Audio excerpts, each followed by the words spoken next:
and also for schooling, high school, college education? Yeah, that's right. I'm glad you bring that up, because the expenses for college students especially is just getting out of hand. We need to have forgiveness of the loans. A lot of those loans, you need to have that education, and if you don't come from a wealthy background, you have to take out these loans. Well, that's crazy. I mean, 50, 60 years ago, especially the public universities were all free, basically. But the tuition has just skyrocketed. So, we need to get back. And other countries don't have this situation. Other countries do have free university education. So that's what we need to have in California. We can tax the wealthy people like other countries do, and we can have free tuition. But the pressure for the millennials and Gen Z it's really mounting. Please, well, that's what I was going to say. Is people cannot say that's impossible, that's too expensive, that's whatever. We used to do it here, and other countries with far less wealth are doing it now. And by it, I mean both free higher education, Medicare for all, health, good health care and housing. Other countries do it. We used to do it. It can be done. And so the Green Party is the non-corporate party that will do it. So to just grossly put it, the some members, more radical members, I would say, of the Republican Party would say that is socialism, and they have this radical agenda. So how would you defend yourself if we have someone come in the room now as a super radical Republican and he said, you are all socialists, what would you respond to him calmly? Well, if they say, are you against socialism? And they'd say yes. And say, okay, well, take the ism out and put social benefits. Are you against social benefits? And if they say yes, then I don't have much hope for them. But most people will say yes. And what has happened with the propaganda machine, the sort of conditioning, is that social benefits have been made equal to socialism. And it's a word. Social benefits is a reality that we need.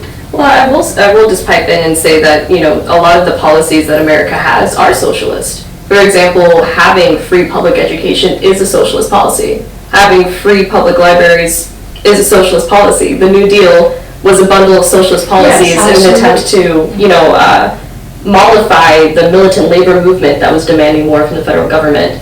I will say, especially for people, I'm 27 years old, so I'm part of Gen Z, maybe a cusper between Gen Z and millennials, but especially for millennials and younger, the Red Scare propaganda is not effective anymore. We're not scared of voting in socialists and communists because many of us identify that way, and that is chiefly why we are seeing people like Zohran Mamdani getting elected. And a big key part of his election was the fact that he had the highest turnout for voters ages 18 through 25 ever in New York City history, right? And so young people, first off, we do vote, we can't be motivated, but also we increasingly do want socialist and communist policies, and we identify as such. And so I would say, in response to that framing, what's wrong with being radical? I don't think there's anything wrong with guaranteeing that everyone has housing and healthcare, and we're not ashamed of those labels. Right. So you're saying basically that you were not anti-capitalist? Can I frame it as such? I would contend we're fully anti-capitalist. So you are anti-capitalist? So 100%. Right, because capitalism is,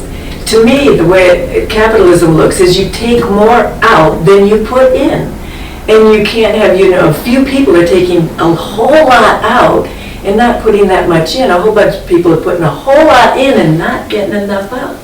And I will say, historically, if you look at capitalism versus previous economic systems, it's undeniable that capitalism, to some extent, did lift a large group of people, living under feudal systems, peasants, out of poverty, right? And I think there could be an argument made that, with a lot of state regulations and controls, that perhaps capitalism could be a good system. But the system that we're living under now, which is late-stage capitalism with absolutely, really no regulatory control of what corporations say or do, the fact that wealth is concentrated, 90% of the wealth is concentrated with 10% of the families in this country, right?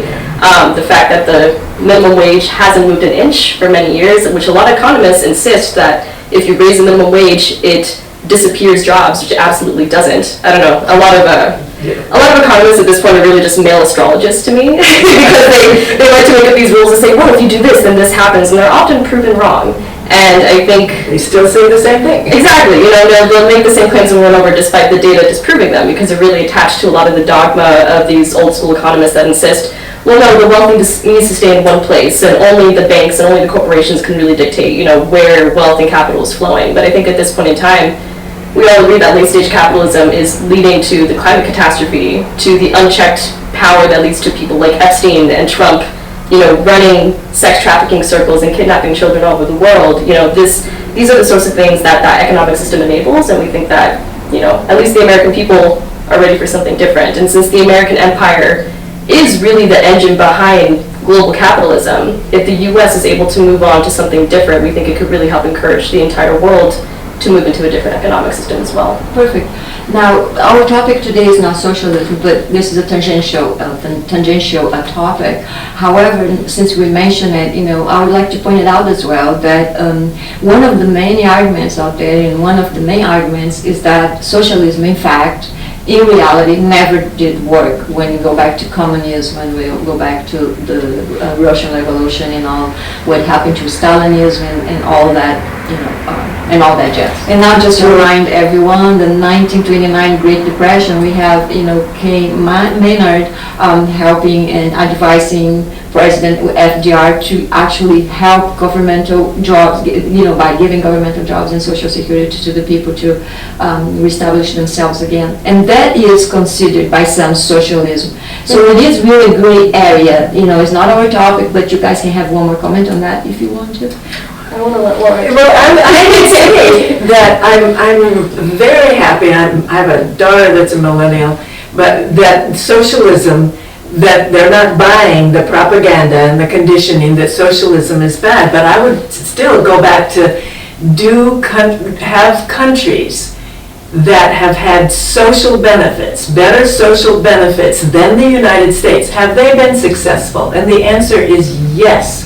And the fact that this country has such a disparity of, so much inequality means that what we're doing is not working. And it's not working for the environment, it's not working for our children, it's not, how is it when the economic prospects of the next generation are worse than the one before? Is that a sign of success?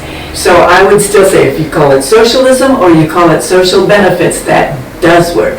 And our foreign policy has attacked viciously any country that is going toward social benefits, socialism, and that, Cuba is a huge example of that. Yes. And the economic warfare has caused tens of thousands, if not hundreds of thousands of deaths. And so then they say, well, it doesn't work. Well, if you're attacking it, if you're killing people, that doesn't work. And yet, they can also counter-argue, and it is a powerful argument. It's not Cubans that are not Americans that are going to Cuba, but Cubans want to immigrate to America, And whenever you see because it's easier.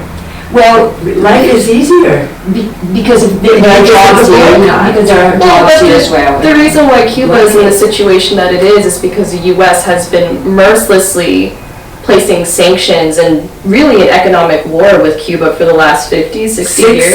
63 years. Right? Just because this tiny island nation dared to have its own communist revolution, we have been non-stop punishing them ever since they've attempted to do so. And so it's always questionable when people say, oh, well, socialism and communism doesn't work. But the United States, in the past century or more, has been very, very violent towards any country that has any sort of Venezuela, also Iraq. We also invaded after they nationalized their oil supply and took it into the control of their own people. There are many examples where we have been constantly interfering. And I know, for Cubans, a lot of the people that end up immigrating here are usually people that sided, not with the communists, but usually on the other side. Those are usually the people that end up immigrating. And Cuba, so my family is from Panama, and all over Latin America, Cuba is seen as a beacon of medical education, that's where you go. That is like, Right. I like to say it's like the Harvard, not to use like an American, sort of a measure of evaluation, but like the Harvard of Latin America. If you're able to go to medical school in Cuba, that is extremely impressive, guaranteed success. The fact that Cuban doctors, are sent in medical envoys all over the world, the fact that they've been able to have one of the premier healthcare systems in the entire world, the fact that everyone is usually highly educated with multiple college degrees, the fact that they can't find jobs is not because of the Cuban government, it's because of the US government. And we have been essentially putting them under a complete embargo for many, many years. more than Now, 60 years. do you really believe that Oh, yes. that Cubans cannot foment their own industry and generate jobs, so they are coming over here because of Americans are sanctioning? Do you really believe that? Because that is a very controversial point.